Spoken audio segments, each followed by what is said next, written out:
प्यारे विद्यार्थियों, अभिषेक दुबे की पाठशाला में आपका एक बार फिर से स्वागत है। आज का हमारा चैप्टर है when people rebel 1857 and after. ये क्लास 8th की हिस्ट्री का चैप्टर नंबर 5 है। तो आइए बातें ना करते हुए हम वीडियो को शुरू करते हैं और देखते हैं इस चैप्टर में क्या क्या है।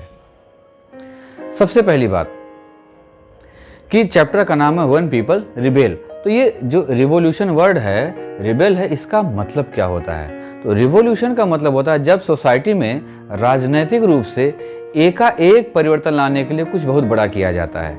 जैसे आंदोलन आपने सुना होगा, मूवमेंट में भी एक सामाजिक, राजनीतिक और आर्थिक इन स्तरों पर चेंजेस आते हैं, लेकिन वो धीरे धीरे आते हैं। पर जब एक रैपिड एक्शन होता है, रैपिड चेंज आता है सोसाइटी में, पॉलिटिकल लेवल पर, राजनीतिक स्तर पर, उसको हम क्या कहते हैं? रिवॉल्यूशन। तो 1857 में ऐसा क्या हुआ था? ऐसा भारत के राजनीति में कौन सा परिवर्तन आया था? उसके क्या कारण थे? उसके क्या प्रभाव पड़े? आइए हम देखते हैं और आगे चलते हैं, इस लेसन को शुरू करते हैं। तो इस लेसन को अच्छे से समझने के लिए हमें क्या क्या देखना है? सबसे पहली बात कि जो 1857 का रिवॉल्यूशन था, ये जो क्रांति थी, वो हुई तो क्यों हुई, उसके कारण क्या रहे। अब जब हमें कारण पता चल जाएंगे तो उसमें क्या क्या घटनाएं घटी, हम इस पर भी ध्यान देंगे। इसके बाद इस क्रांति के परिणाम क्या रहे या इसका प्रभाव भारत में, उसकी राजनीति पर, उसके भविष्य पर क्या पड़ा। तो आइए हम देखते हैं 1857 की क्रांति के कारण। अब इसके कोई एक कॉजेज नहीं थे, क्योंकि हिस्ट्री की बहुत ही बड़ी घटना है। तो देखिए, आप सभी पिछले चैप्टर में अच्छे से पढ़ के जान चुके हैं कि ब्रिटिशर्स की जो ईस्ट इंडिया कंपनी यहाँ पर आई थी, उनकी बहुत सारी पॉलिसीज थी जो लोगों को अफेक्ट कर रही थी। हमने पुराने चैप्टर में पढ़ा है कि वो किंग हो, क्वींस हो, किसान वर्ग, पीजेंट्स हो, जमींदार्स हो, सिपाही, सोल्जर्स हो, ट्राइबल्स हो, सभी के ऊपर अनेक तरह से इनकी नीतियों ने प्रभाव डाला। कई बुरे प्रभाव पड़े, कई छोटे मोटे आंदोलन, आपको याद होगा कि नील आंदोलन, है ना? तो ऐसे कई आंदोलन पहले हो चुके थे। तो उनकी जो पॉलिसीज थी वो मुख्य कारण थी। तो अब वो पॉलिसीज, उनकी वो नीतियां कई तरह से लोगों के जीवन को अफेक्ट कर रही थी। तो आइए इसको हम देखते हैं कि क्या क्या कारण रहे होंगे। तो कुछ राजनीतिक कारण भी थे, पॉलिटिकल काजेस, कुछ इकोनॉमिकल कारण थे, आर्थिक, लोगों के जीवन में आर्थिक रूप से कुछ कठिनाइयाँ हुई। फिर सोशल और रिलीजियस काजेस थे, सामाजिक और धार्मिक जीवन में लोगों के प्रभाव पड़ा। इसके अलावा ये सब तो काजेस थे जो छोटे छोटे कारण थे, जिसके कारण एक दिन ये रिवॉल्यूशन उभरा। पर वो ऐसा कौन सा कारण था जिसके होने के बाद तत्काल ये घटनाएं प्रारंभ हो गईं, लोगों ने क्रांति करना शुरू कर दिया, लोग हथियार लेकर के उतर आए और अंग्रेजी सरकार के खिलाफ विद्रोह करना शुरू कर दिया। तो वो कारण आता है आपके इमीडिएट कॉजेज में, तात्कालिक कारण में। तो ये हमारा जो चैप्टर है अब शुरू हो रहा है कि रिवोल्ट ऑफ 1857 और उसके कारण। अब आइए देखते हैं कि पॉलिटिकल कारण क्या क्या थे, राजनीतिक कारण क्या क्या थे। तो नवाब एंड राजास, आप जानते हैं बहुत सारे नवाब और राजा थे। लूजिंग देयर पावर्स, वो अपने पावर को खोते जा रहे थे। They have gradually lost their authority and honour, धीरे धीरे जो उनका सम्मान था, उनका पद था, वो खोता जा रहा था। जो वही मुगल साम्राज्य, अगर औरंगजेब के बारे में आप बात करते हैं तो आप देखते हैं कि उनसे परमिशन लेते थे ब्रिटिश लोग कि थोड़ा सा हम व्यापार कर लें, और बंगाल में जब वो बदमाशी किए थे तो उसने उनको मार करके भगा दिया था। लेकिन यही जब अकबर सेकंड का रेन आता है, उस समय जो ब्रिटिश होता है, ब्रिटिश अधिकारी उनके कुर्सी के बराबर में आकर के बैठता है और उनसे हाथ मिलाता है। मतलब कि उनकी शक्ति, उनकी सत्ता, उनका पद धीरे धीरे कम होने लगा था। इसके अलावा और क्या कारण थे? जो अंग्रेज थे, जो ईस्ट इंडिया कंपनी थी, उन लोगों ने धीरे धीरे करके ब्रिटिश भारत का आकार बढ़ाया। अर्थात कि भारत के जो राजा थे, जो नवाब थे, उनके क्षेत्रों पर, उनकी टेरिटरी पर कब्जा करना शुरू कर दिया। आप सामने मैप देख रहे होंगे, 3 मैप उसमें दिख रहा है। देखिए, पहला है येलो कलर में, थोड़ा सा हिस्सा है जिस पर अंग्रेजों का कब्जा है। दूसरे मैप में आप जब कुछ साल बाद देखते हैं, 1840 तक जाते हैं, तो देखिए काफ़ी हिस्सा कवर हो गया है। और 1850 के समय तो आप देखिए येलो कलर की संख्या बढ़ती जा रही है। इसका क्या मतलब है कि जो ब्रिटिश थे वो भारत के अधिकांश हिस्सों पर कब्जा करते जा रहे थे, अर्थात जो लोकल रूलर थे, नवाब थे, राजा थे, वो अब उनके अंडर में आ रहे थे।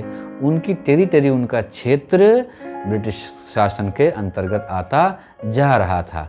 तो एक एक करके वो अपनी शक्ति खोते जा रहे थे, पावर खोते जा रहे थे, उनकी पद प्रतिष्ठा कम हो रही थी।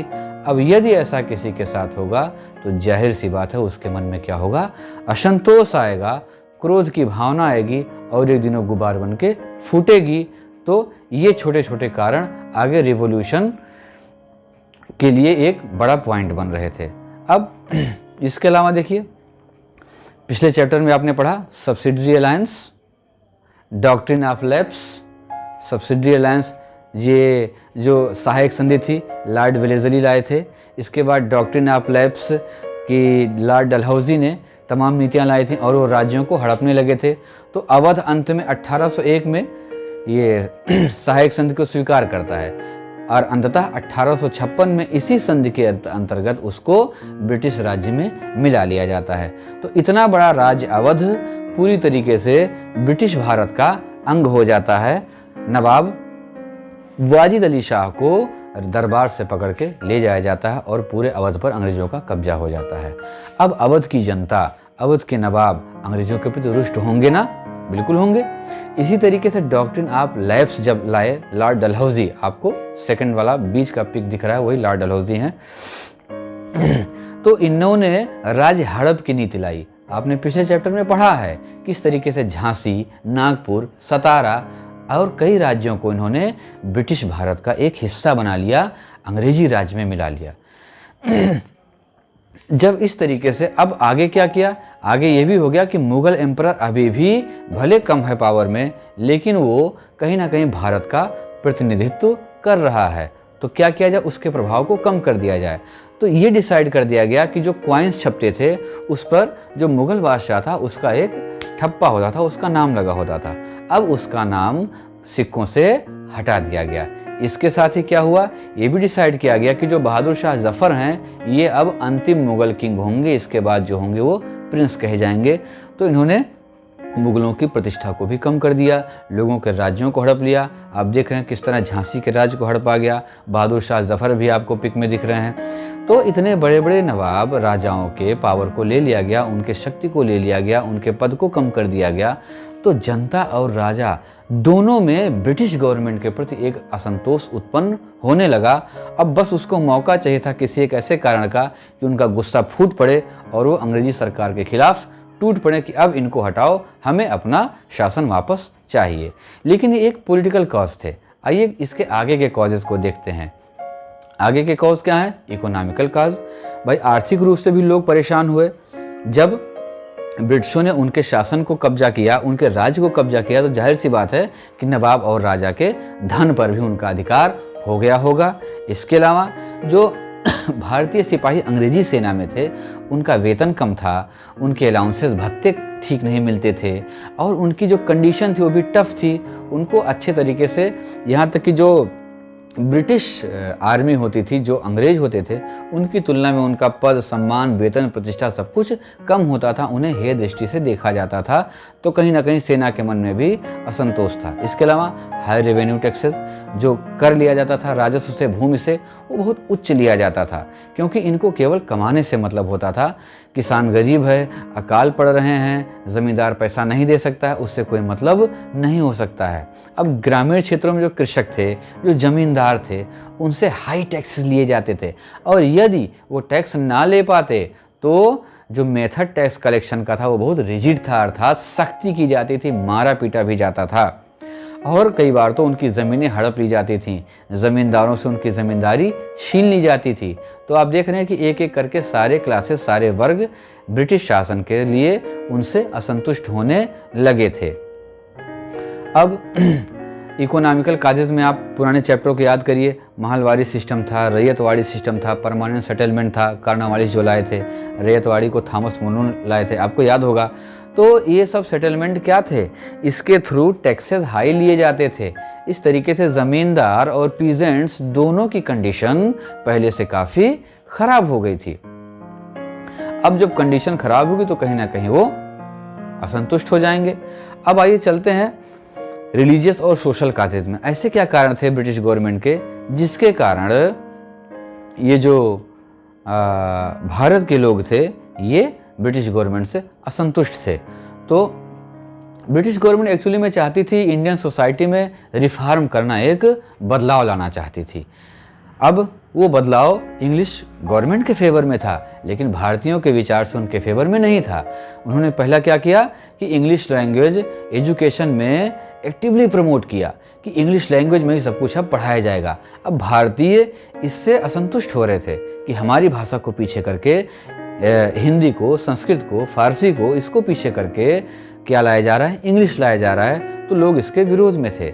इसके अलावा 1830 के बाद जो ईस्ट इंडिया कंपनी थी उसने क्या किया कि जो ईसाई मिशनरियाँ भारत में आ रही थी विदेश से, उनको यहाँ काम करने के लिए स्वतंत्र कर दिया, उनको फ्रीली फंक्शन करने को अलाउ कर दिया। और बाद में ये भी कर दिया कि जो कन्वर्जन था हिंदू का या सिख का या मुस्लिम का, किसमें, क्रिश्चियनिटी में, ईसाई धर्म में, उसको और ईजियर बना दिया कि लीगली रूप से कोई भी अब ईसाई बन सकता है। ये सब बातें यहाँ भारतीय जनमानस के लोगों में दिलों में बैठ गईं और उनको हर बात बुरी लग रही थी, लेकिन कोई मौका नहीं मिल पा रहा था कि वो इसके अगेंस्ट में कुछ कर सकें, बोल सकें। और देखिए 1824 में भारतीय सिपाहियों को कहा गया कि तुम बर्मा जाओ, लेकिन एक जो उस समय मान्यता थी कि समुद्र पार करने से हमारा धर्म जो है खराब हो जाएगा, तो लोग इस नाते भी ओशन पार करके बाहर लड़ने जाना नहीं चाहते थे। तो ये सारे कारण बन रहे थे जिससे कि लोग ब्रिटिश गवर्नमेंट के प्रति असंतुष्ट होते जा रहे थे। अब जब लोगों के मन में किसी के प्रति गुस्सा होगा तो आप विरोध करेंगे, प्रोटेस्ट करेंगे। अब प्रोटेस्ट शांति से भी हो सकता है और हथियारों से भी हो सकता है। उस समय तो हथियारों से ही हुआ था। इसके अलावा देखिए रिलीजियस और सोशल कॉजेज में कुछ कानून भी नए बनाए गए। आपको याद होगा कि सती प्रैक्टिस, सती प्रथा को समाप्त किया गया, जिसमें क्या होता था कि भारतीय पुरुष के मरने के बाद उसकी स्त्री को जबरन उसके शव पर, चिता पर रख करके जला दिया जाता था। तो एक तरीके से ये सोशल इविल्स था, बुराई था, फिर भी समाज के कुछ हिस्सों में ये प्रचलन में था। तो जब राजा राम मोहन के प्रयासों के थ्रू विलियम बेंटिक जो उसमें गवर्नर जनरल थे, उन्होंने ये कदम उठाया, तो जो कट्टर लोग थे, ऑर्थोडॉक्सियल विचारधारा के लोग थे, रूढ़िवादी लोग थे, उन्होंने इसका पुरजोर विरोध किया कि ये हमारे संस्कृति का अंग है, इसको आप मत हटाइए। इसके अलावा अंग्रेजों ने एक और कानून बनाया जिसमें विधवा विवाह को प्रमोट किया गया कि जो विधवा हैं वो पुनः विवाह कर सकती हैं। इसका भी विरोध हुआ। अब हालांकि ये बुराइयां थीं, फिर भी जो समाज के लोग इसको विरोध मान रहे थे। क्यों मान रहे थे? क्योंकि उनको लग रहा था कि कहीं ना कहीं ये जो ब्रिटिश हैं वो हमारे धर्म के साथ, हमारे रीति रिवाज के साथ, हमारे सामाजिक संबंधों के साथ खिलवाड़ कर रहे हैं, मजाक कर रहे हैं। जो हमारी परंपराएं चली आ रही हैं, जो हमारे जीवन जीने का तरीका है, उसको बदलना चाहते हैं। और ये हैं कौन बदलने वाले? इसी बात पर समाज के और धर्म और सामाजिक रूप से भी लोग इनसे नाराज थे। अब मौका चाहिए था। अब आप देख रहे हैं कि जो है पीजेंट्स हो, चाहे समाज का वर्ग हो, चाहे वो धार्मिक वर्ग हो, चाहे सिपाही हो, चाहे वो राजा हो या नवाब हो, ज़मींदार हो, सब के सब लोग आर्थिक रूप या राजनीतिक रूप कहीं ना कहीं तरीके से असंतुष्ट हैं ब्रिटिश सरकार की नीतियों से। और जब लोग असंतुष्ट होते हैं तो विरोध करते हैं, प्रोटेस्ट करते हैं। और ये विरोध इतना बड़ा था, इतना भयानक था, हिंसा और हथियारों से भरा था कि क्रांति का स्वरूप ले लिया, रिवोल्ट बन गया। और इसने तुरंत उस समय की व्यवस्था को पलटने की पूरी कोशिश की। तो आइए देखते हैं वो चिंगारी क्या थी, वो इमीडिएट कॉज क्या थे। आपने मंगल पांडे का नाम सुना होगा, बीच में एक मूवी भी आई थी मंगल पांडे की, है ना, आमिर खान, जिसमें मंगल पांडे की भूमिका निभाए थे। आप लोग चाहें तो उस मूवी को देख सकते हैं। उससे आपका 1857 का जो रिवोल्यूशन था, रिवोल्ट था, उसके बारे में आपकी समझ अच्छी हो जाएगी। अब मंगल पांडे ने एक कारतूस था जो मुंह से खोला जाता था, उसको खोलने से मना कर दिया। क्यों? क्योंकि उस समय ये अफवाह उड़ी थी, शायद सच्चाई रही हो या क्लियर बात अभी तक समझ में नहीं आ पा रही है, लेकिन पूरी तरह से अफवाह उड़ी थी। एक संदेश था कि इसमें पिग यानी सूअर और गाय की चर्बी लगी हुई है। अब हिंदुओं के लिए गाय पवित्र होती है और जो मुस्लिम वर्ग था उनके लिए जो पिग है वो एकदम अछूत की तरह होता है, उसको बहुत ही छूना नहीं चाहते हैं, उसका नाम भी नहीं लेना चाहते हैं, इतनी अपवित्र होती है। अब ऐसे चीज़ों को आप मुंह से खोलोगे तो लोगों का धर्म भ्रष्ट हो जाएगा। तो लोगों ने मना किया। मंगल पांडे ने ना केवल मना किया बल्कि अपने अंग्रेज ऑफिसर पर तुरंत गोली चला दी। दोस्तों, यही वो घटना बनी जब 1857 की क्रांति को चिंगारी मिल गई। अब इतनी बात आप समझ चुके हैं।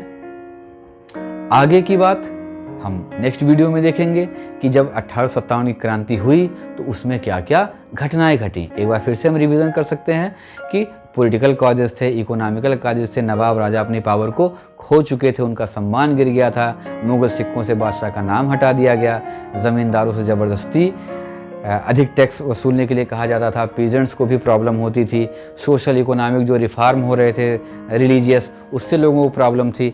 इन सारी प्रॉब्लम के थ्रू मतलब कुल मिलाकर ब्रिटिश की जो पॉलिसीज़ थी उसके अगेंस्ट भारत की जनता हो गई थी। और जब मंगल पांडे ने गोली चलाई उस घटना के बाद एक चिंगारी ने काम किया और आग भड़क गई। कौन सी आग? 1857 की क्रांति की आग। दोस्तों, इसी घटना को वी डी सावरकर ने कहा है भारत का पहला स्वतंत्रता संग्राम। तो ये हमारा पहला पार्ट का वीडियो था। अब हम देखेंगे कि भारत के पहले स्वतंत्रता संग्राम में क्या क्या घटनाएं हुई और उसके क्या प्रभाव पड़े। बने रहिए हमारे वीडियो के साथ, जल्दी ही मिलते हैं इसके नेक्स्ट पार्ट में। और हमारे चैनल को सब्सक्राइब करना मत भूलिएगा, वीडियो को लाइक करिएगा और शेयर करिएगा।